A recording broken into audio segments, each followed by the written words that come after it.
एजाजुल हक साहब, अगर देखा जाए तो इस वक्त मौजूदा सूरत हाल पे आप समझते हैं कि पाकिस्तान पीपल्स पार्टी जो है वो पॉजिटिव प्ले कर रही है हुकूमत के लिए भी और पीटीआई के लिए भी, और ये जो कहना कि हम इनको ले आएं या हम इनको मिलाने के लिए किरदार अदा कर सकते हैं, ये सारा कुछ बेहतरीन समत में जा रहा है? देखें, सबसे पहली बात तो ये है कि इसमें ना तो किसी सहूलतकार को की सहूलतकारी की ज़रूरत है, ना इसमें पीटीआई को खुद चाहिए कि वो सोचें कि इस पर मुल्क के क्या हालात हैं और क्या उनको इस मसले के लिए खास तौर पर जो नेशनल सिक्योरिटी का इत्माम हुआ था और उसमें वो लोग नहीं शामिल हुए थे। अब दोबारा अगर एपीसी बुलाई जाती है या नेशनल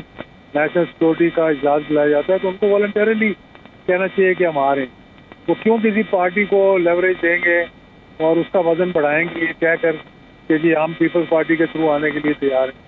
वैसे तो अगर आ जाएं तो बहुत अच्छा है, क्योंकि मौजूदा सूरत हाल में देखें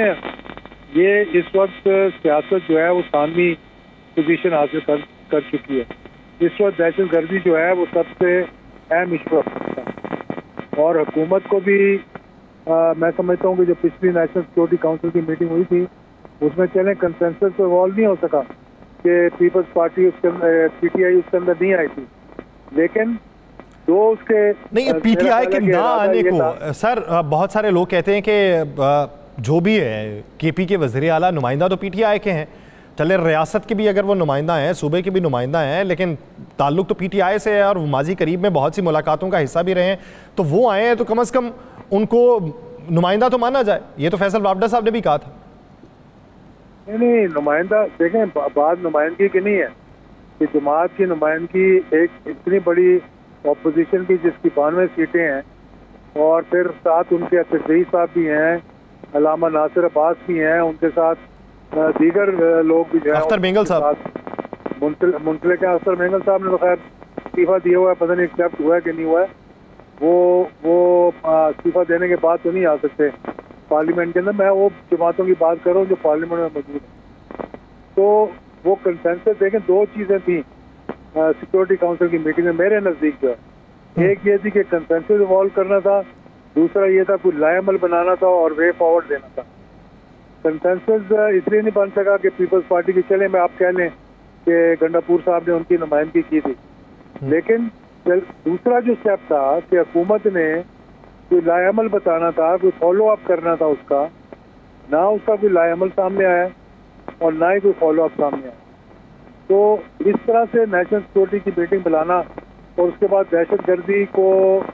कम करने के लिए, ख़त्म करने के लिए बुलाना और फिर देखना कि दहशत गर्दी मुल्क में बढ़ चुकी है। देखें, इस वक्त अपनी हुकूमत की पॉलिटिकल साख को नहीं देखना चाहिए, इस वक्त मुल्क को देखना चाहिए। इस वक्त ये नहीं देखना चाहिए कि पॉलिटिकल रिप्रिकॉशंस क्या होंगे, क्योंकि द नेशन कम्स फर्स्ट। इस वक्त ज़रूरत इस बात की है कि आप ये देखें कि दो चीज़ों की ज़रूरत है इसमें लॉ एंड ऑर्डर करने के लिए, टेररिज्म को ख़त्म करने के लिए। एक है नेशनल कंसेंसस जो अभी तक इवॉल्व नहीं हो सका, दूसरा है इसके बाद अगर आपने ये करना है कि क्विक जस्टिस। जब आप सजाएं नहीं दे सकेंगे, जस्टिस नहीं दे सकेंगे, आपके जो जजेस हैं वो डरे होंगे, बैठे होंगे अदालतों के अंदर दहशत गर्दी की और फैसले नहीं कर सकेंगे, तो ये दहशत गर्दी का कभी खात्मा नहीं हो सकता। तो मुल्क को इस वक्त ज़रूरत है, पार्लियामेंट को इस वक्त ज़रूरत है, हुकूमत को इस वक्त ज़रूरत है और इस्टेब्लिशमेंट की भी ज़रूरत है कि सख्त फैसले लें और उन पर अमल दरामद करें, क्योंकि जिस तरह से हमारे दुश्मन अंदर घुसकर हमारे साथ ये शरारत कर रहे हैं, या तो फिर हमें अंदरूनी तौर पे सख्ती करनी पड़ेगी या फिर टिट फॉर टैट करना पड़ेगा। इसके अच्छा एजाज साहब, वो जो पैरोल वाली बातें हो रही थी कि पैरोल के ऊपर अगर बानी पीटीआई को लाया जाए पार्लियामान के अंदर तो ये सूरत हाल किसी और तरफ जा सकती है, ये इतना जो उबाल उठाए ये बैठ भी सकता है, तो आप समझते हैं कि ऐसे हालात में ये मुमकिनात में से है या फिर किसी दीवाने के जहन की इख्तराई लगती है? देखिए, ये तो हुकूमत का फैसला है, मैं इसमें नहीं कह सकता कि वो पेरोल देना चाहते हैं, देना चाहिए, नहीं देना चाहिए। बात यह है कि अगर कंसेंसस इवॉल्व नहीं हो रहा तो फैसले आपको करने पड़ने, या तो आप इसमें डिले करते रहे और यहाँ दहशतगर्दी जो है वो मजीद तूल पकड़ती जाए, या फिर आप फैसला करें बैठकर हुकूमत जो है अपनी जो जमातें साथ शामिल होना चाहती हैं उनको शामिल करके फैसला करे और अमल दरामद करे उसको। देखिए, ये इस तरह डिली डैली करने से जो अब तक हालात हमारे पहुंच चुके हैं और रोज़ हमारे जो मुहाफिज हैं वो उनकी लाशें जो हैं उनके पाकिस्तान के झंडों में लिपटी हुई वापस आ रही हैं, और किस तरह से यानी कि दहशतगर्द जो है वो दंदनाते फिर रहे हैं, जो अभी ग्वादर में हुआ, जो KPK के अंदर हो रहा है। अब आप इसी चक्कर में पड़े हैं कि हमने कंसेंसस इवॉल्व करना है, पेरोल देना है कि नहीं देना है, या हुकूमत का काम है फैसले करना। आप फैसला करें, उस पर अमल दरामद कराएं। भाई आपने अगर मिलिट्री कोर्ट्स बनाने हैं तो उस पर फैसला करें, आप मिलिट्री कोर्ट्स बनाने, आप जो भी करता रहेगा शोर करने दें उसको। आपने ये देखना है कि आपने किस तरह से इस दहशतगर्दी को कंट्रोल करना। अगर तो आपके ये कोर्ट्स जो हैं वो फैसले दे सकते हैं तो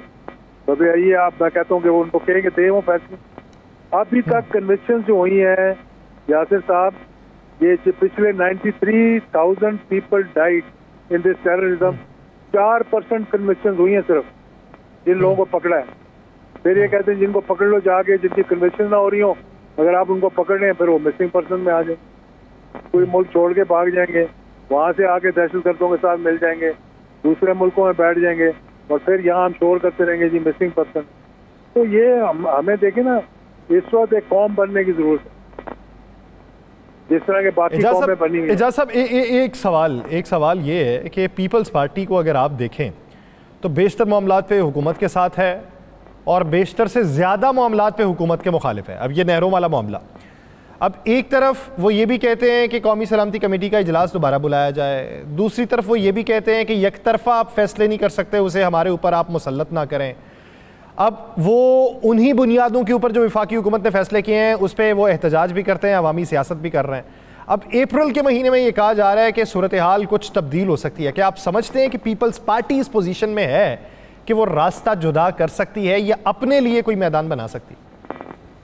देखिए, इस मौजूदा असेंबली से तो कोई मैदान बनता नजर नहीं आ रहा। ये अगर समझ रहे हैं, और पीपल्स पार्टी की यही सोच है कि किसी ना किसी तरह से हुकूमत पे इतना दबाव डालें, इतना उनको कॉर्नर करें कि ये सोच पैदा हो जाए कि जनाब इनके अंदर से इनको हटाकर तो मतलब कोलिशन में से कोई आगे लाया जाए। और वो इस जल्दबाजी में बहुत सी हमाकतें भी कर बैठे हैं कि ये लाहौर में जाके मीटिंगें करना, कॉर्नर हाउस में बैठकर हुकूमत पर तनकीद करना, जहाँ पर आपका कोई मतलब आपका वोट बैंक ही नहीं है, वहाँ पे आपकी गवर्नरशिप मिली हुई, आप सदर आपके हैं, चेयरमैन आपके हैं, डिप्टी स्पीकर आपके हैं, हुकूमत आपकी सूबे में सिंध में आपकी है, बलोचिस्तान में आपकी है। इसके बावजूद यानी कि वो एक पहले दिन से ही दिल के साथ उन्होंने इस कोलिशन के अंदर कोलिशन बंद करने दिखाया, और ये कहना कि जी हम हुकूमत में नहीं है, हम तो हुकूमत के साथ हैं लेकिन हुकूमत में नहीं है, ये बिल्कुल कोई मानने के लिए तैयार नहीं है पूरे पाकिस्तान में। ये हालिया भी उन्होंने तकरीर करते हुए लाहौर के अंदर, पंजाब के अंदर भी तकरीर में मैं सुनता था कि जी हम हुकूमत को तो कोलिशन में है लेकिन हम हुकूमत में नहीं है। भाई आप हुकूमत में कैसे नहीं है जब सारी कॉन्स्टिट्यूशनल पोस्ट आपके पास, गवर्नर आपके, चेयरमैन आपका।